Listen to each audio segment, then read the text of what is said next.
We'll now show you 3 example conversations. 2 use the message strategies and 1 doesn't. After each example, there'll be a chance to pause and reflect on what worked and what didn't. Then we'll review these points with our expert, Professor Helen Chenery. In this clip, see how well care assistant Debbie does in maximising Stanley's attention, expression and body language, supporting his conversation, assisting with visual aids, getting his message, and encouraging and engaging Stanley in conversation.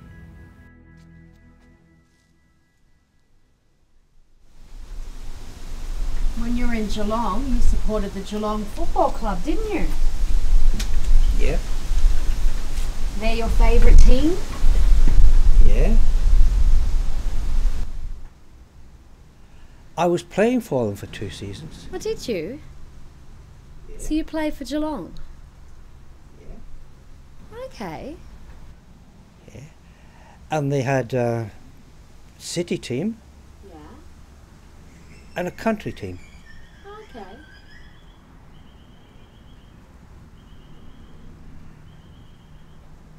And I was playing for the country. Ah. Yeah. And the city doesn't like the country. Oh, the country team. Yeah. And they hurt my leg. Oh, did they?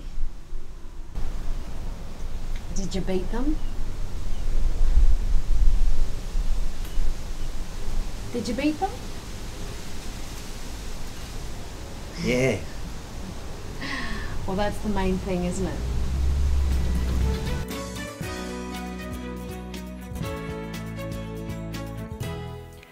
You may have noticed that Debbie set the conversation up well by maximising Stanley's attention.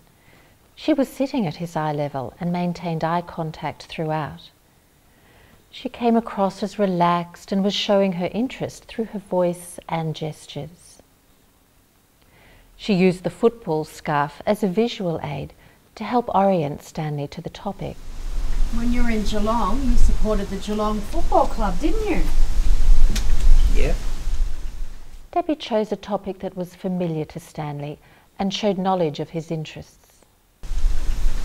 They're your favourite team? She also accepted his contributions as meaningful, even though he said something rather unexpected.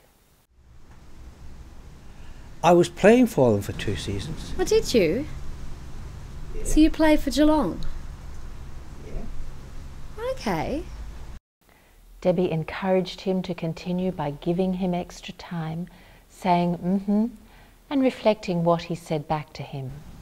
Yeah. And they had a city team Yeah. and a country team. Okay.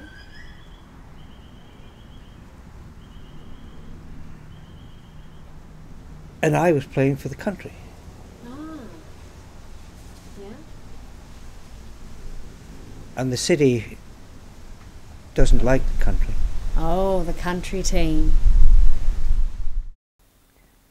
She supported his understanding by repeating, "Did you beat them?" when at first he didn't seem to understand. Did you beat them? Did you beat them? Yeah. Well, that's the main thing, isn't it? Overall, in this conversation, Debbie was a supportive listener and helped Stanley to make the most of his communication. In the following clip, see how well the care assistant Katrina does in terms of maximising attention, supporting the conversation, keeping it simple, and getting Stanley's message. What did you have for breakfast? Do you recall? I don't know. You don't remember? Did you enjoy your breakfast? Strangely enough, I did. No. What did you have for breakfast then? I don't know. You don't know? So, did you enjoy your breakfast? I don't know. I had it. Oh, you told me you were sick, darling. Do you want to see a doctor? No, I'm okay. Just a bit off, so. Oh, how come you're sick, darling? What do you want me to do? Do you want me to call the doctor? No, Do you want to see the doctor? No. Just cranky. Cranky? Why? What do you want me to do then? Oh, no. Not this. Not today.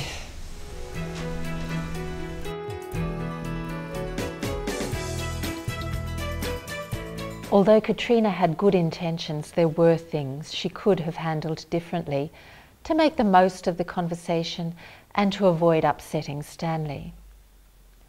Katrina moved around while she was speaking to Stanley. This can be distracting and makes it difficult for the person to pay attention.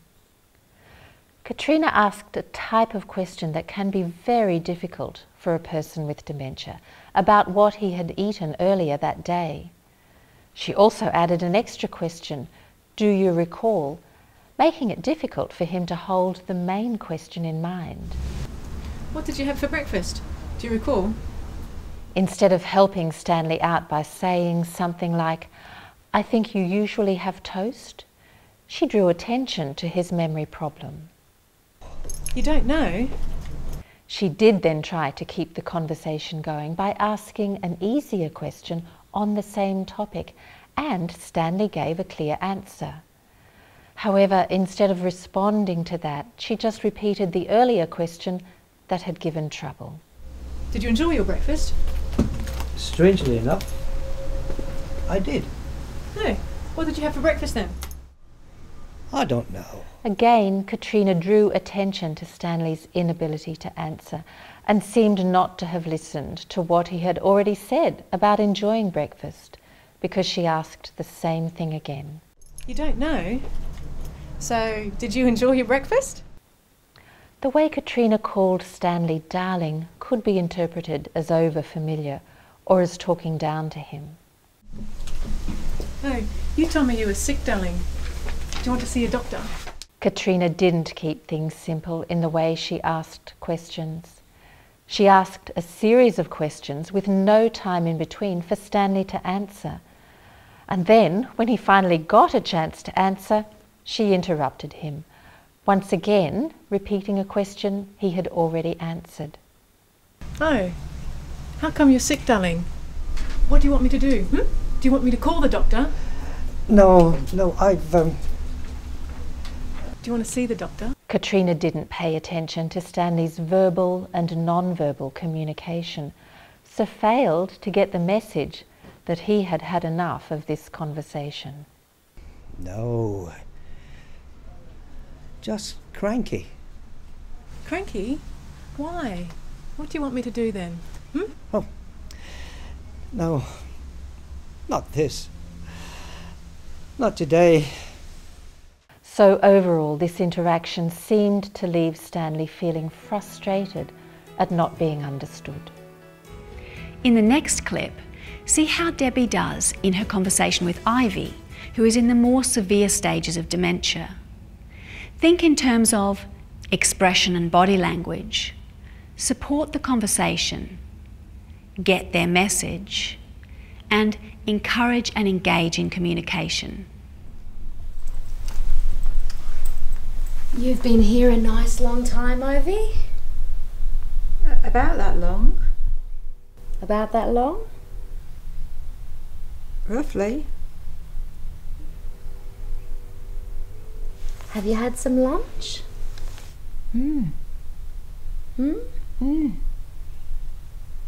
Was it good? Yeah? Have your family been in to see you lately? Yeah? My daughter. Your daughter Susie. She came in. Yeah.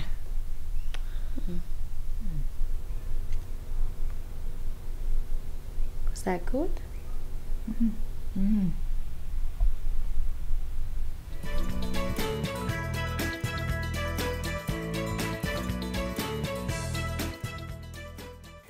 Debbie did well to facilitate an enjoyable interaction with Ivy, despite the severity of Ivy's dementia and her communication difficulties. Debbie appeared relaxed and interested throughout. She gave Ivy plenty of time to respond.